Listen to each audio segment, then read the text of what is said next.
Assalamualaikum warahmatullahi wabarakatuh. Selamat bertemu kembali sahabat Pian 88. Salam sehat untuk kita semua. Kali ini saya akan menyampaikan materi tentang rumah sakit yang promotif dengan unggulan konsep pelayanan preventif. Seringkali kita mendengar rumah sakit dominan untuk pengobatan alias kuratif dan rehabilitatif serta paliatif.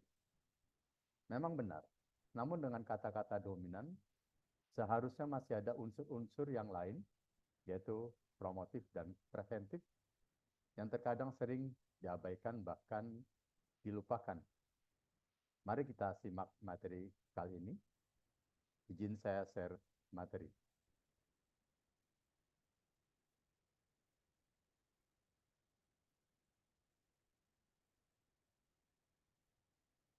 Mudah-mudahan sudah terlihat ya.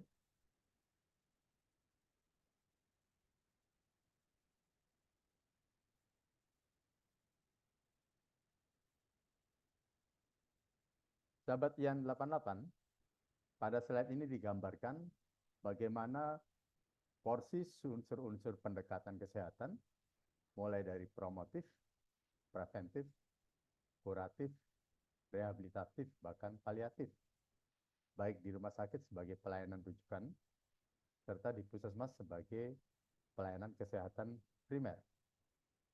Rumah sakit dengan dominan unsur kuratif, rehabilitatif, juga paliatif, juga masih bisa dikembangkan unsur pendekatan promotif dan preventifnya sebagai bagian dari pelayanan kesehatan, sehingga bisa menambah pendapatan dan nilai jual dari rumah sakit.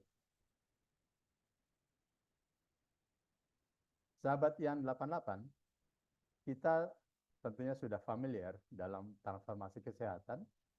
Di dalamnya terdapat transformasi layanan rujukan, termasuk pengembangan rumah sakit untuk berkontribusi dalam health tourism, khususnya mencegah pasien-pasien domestik berobat ke luar negeri, di samping mengharapkan adanya pasien atau klien dari luar negeri ke rumah sakit Indonesia. Sehingga pengembangan unsur-unsur pelayanan promotif dan preventif dapat meningkatkan peranan rumah sakit dalam health tourism tersebut. Dalam transformasi kesehatan rujukan, terdapat 9 penyakit katastrofik, yaitu yang berbiaya tinggi dan menjadi penyebab kematian tertinggi di Indonesia yang menjadi fokus. Namun juga beririsan dengan penyakit-penyakit yang sering para warga negara Indonesia yang mampu berobat ke luar negeri, termasuk masalah gigi mulut, kosmetik, serta general check-up yang menjadi tantangan dalam health tourism tersebut. Yang menjadi pertanyaan adalah, unsur manakah selain kuratif dan rehabilitatif yang dapat dikembangkan oleh layanan rujukan dalam health tourism? Seperti yang sudah pernah saya sampaikan sebelumnya di materi YouTube E1, promotif dan preventif, penerapan oleh Level and Clark dalam bukunya Preventive Medicine for the Doctor in His Community, yang membagi upaya pencegahan penyakit dalam 5 tingkatan yang dapat dilakukan pada masa sebelum sakit dan masa sakit. Namun dapat juga diterapkan dalam layanan kesehatan di rumah sakit. Perlu kita ketahui bahwa promosi kesehatan di rumah sakit merupakan proses pemberdayaan semua insan di lingkungan rumah sakit maupun masyarakat sekitar rumah sakit, juga tentunya para pengguna manfaat keberadaan rumah sakit. Terlebih jika dalam rangka pengembangan health tourism untuk mendukung perubahan perilaku dan lingkungan dalam menjaga dan meningkatkan status kesehatan individu maupun kesehatan masyarakat. Adapun strategi komunikasi yang diperlukan terhadap perubahan perilaku di rumah sakit, yaitu menetapkan 3 tujuan atau goal utamanya, menerapkan 4 strategi, termasuk di dalamnya peran serta masyarakat, dan peningkatan kapasitas atau kompetensi sumber daya manusia kesehatan di rumah sakit, serta menjalankan beberapa pesan kunci, serta menggunakan berbagai saluran komunikasi dengan pengembangannya. Adapun penanggung jawab promosi kesehatan rumah sakit, secara struktur organisasi, tentunya mulai dari pimpinan teratas, yaitu direktur utama, atau direktur yang membawahi unit promosi kesehatan rumah sakit, kemudian unit promosi kesehatan rumah sakit itu sendiri, atau unit kerja fungsional yang telah dibentuk, serta para profesional unit kerja pemberi asuhan pelayanan di rumah sakit. Pertanyaannya adalah, kenapa promosi kesehatan sangat dibutuhkan di rumah sakit? Selain untuk mengoptimalkan penanganan penyakit-penyakit kronis dan tingginya kasus-kasus kunjungan dan perawatan penyakit tidak menular, di mana kunjungan pasien adalah pasien-pasien lama yang harus nyaman dan mendapatkan pelayanan prima.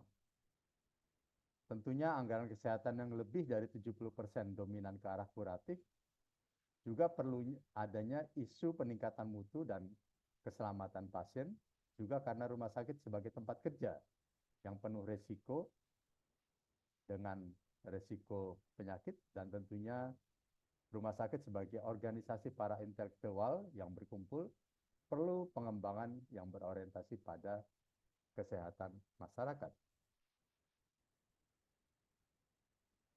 Slide ini menunjukkan hasil survei bagaimana keterpaduan antara keterpercayaan masyarakat dengan keterpaparan mereka akan sumber informasi. Makin tinggi keterpaparannya melalui media online atau media televisi, tidak identik dengan keterpercayaannya dibanding oleh para ahli kesehatan, tenaga kesehatan pemerintah, maupun juga dari WHO.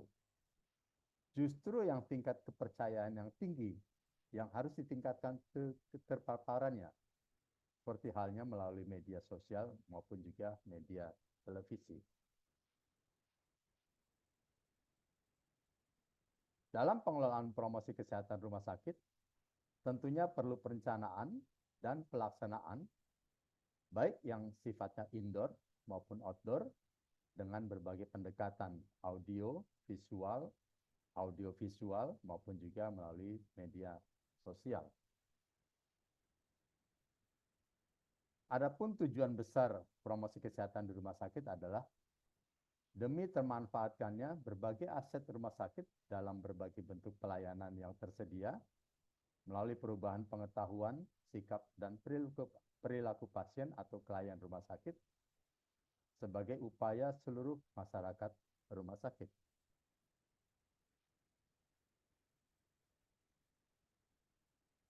Saat ini ada beberapa isu strategis berkaitan dengan promosi kesehatan rumah sakit, yaitu sebagian besar rumah sakit belum menjadikan promosi kesehatan rumah sakit sebagai bagian dari kebijakan dalam pelayanan kesehatan rumah sakit. Juga belum memenuhi hak pasien dalam mendapatkan berbagai informasi terkait dengan pencegahan dan pengobatan, termasuk sebelum, saat, dan sesudah kontrol penyakitnya. Isu strategis lainnya adalah rumah sakit belum menjadikan tempat dan lingkungan kerja yang aman, bersih, dan sehat, juga belum menggalang kemitraan untuk meningkatkan pelayanan yang bersifat promotif dan preventif. Adapun beberapa hal yang menjadi tantangan bagi rumah sakit adalah promosi kesehatan rumah sakit belum menjadi mainstream pelayanan di rumah sakit. Berikutnya adalah bagaimana revenue setting dapat melebihi dari cost setting. Promotif preventif dapat lebih digalakan terhadap unsur kuratif dan rehabilitatif. Promosi kesehatan rumah sakit bukan hanya sekedar identik dengan media dan penyuluhan saja. Begitu juga struktur organisasi promosi kesehatan rumah sakit saat ini masih belum jelas terkait dengan kebijakan dan kelembagaannya. Di samping adanya tantangan, tentunya juga masih ada peluang-peluang di antara tantangan tadi, yaitu perlunya menyamakan paradigma pelayanan rumah sakit yang berbasis kualitas, mutu, dan kepuasan pasien atau klien. Promosi kesehatan di rumah sakit berhasil di beberapa rumah sakit untuk meningkatkan kualitas pelayanan di rumah sakit. Promosi kesehatan rumah sakit juga terbukti meningkatkan cost efektif dan menghasilkan revenue. Tentunya perlu jejaring promosi kesehatan rumah sakit serta cukup regulasi yang mendukung adanya promosi kesehatan di rumah sakit.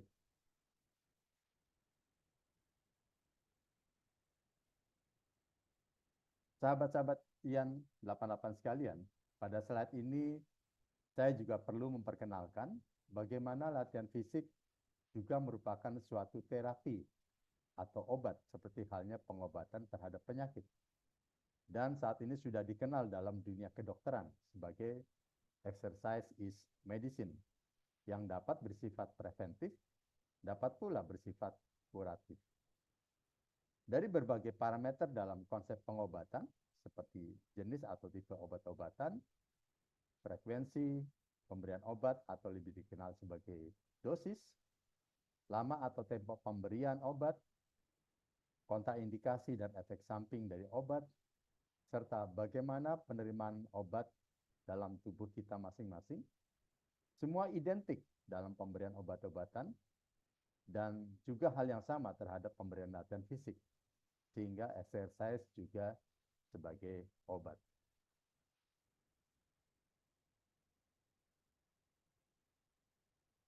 Adapun bentuk implementasi pelayanan kesehatan yang dapat diterapkan rumah sakit yang promotif dan preventif dapat bersifat privat maupun juga berbasis komunitas, yaitu penerapan metode dan strategi pemasaran pelayanan kesehatan di rumah sakit, penilaian kebugaran dalam medical check-up plus, disertai dengan pembinaan kebugarannya bagi klien tersebut. Latihan fisik bagi penderita maupun yang memiliki risiko penyakit tidak menular, latihan fisik revitalisasi bagi pasien atau atlet yang cedera olahraga, latihan fisik bagi ibu hamil dan nifas, pembinaan kebugaran calon jemaah haji, pembinaan kebugaran bagi lansia atau geriatri, pembinaan kebugaran bagi karyawan rumah sakit, pelayanan kosmetik medis dan anti-aging, dan beberapa kegiatan dalam rangka peningkatan kompetensi ataupun sosialisasi berupa pelatihan, seminar, workshop yang bersifat promotif dan preventif. Beberapa slide berikut, saya akan tampilkan beberapa contoh bagaimana penerapan exercise is medicine dapat diterapkan rumah sakit yang bersifat promotif dan preventif. Misalkan adanya medical fitness center, yaitu fitness center dengan pendekatan medis, dengan berbagai penggunaan peralatan dan latihan fisik yang spesifik, yang perlu didampingi oleh dokter spesialis kedokteran olahraga, serta instruktur olahraga. Begitu juga latihan fisik bagi lansia atau geriatri dengan berbagai tipe latihan fisik. Sarana outdoor pun bisa berperan mengoptimalkan berbagai latihan fisik. Misalkan salah satunya adalah adanya kolam renang. Lahan taman dan jalan setapak pun di sekitar rumah sakit dapat bermanfaat dalam membina kebugaran karyawan maupun klien.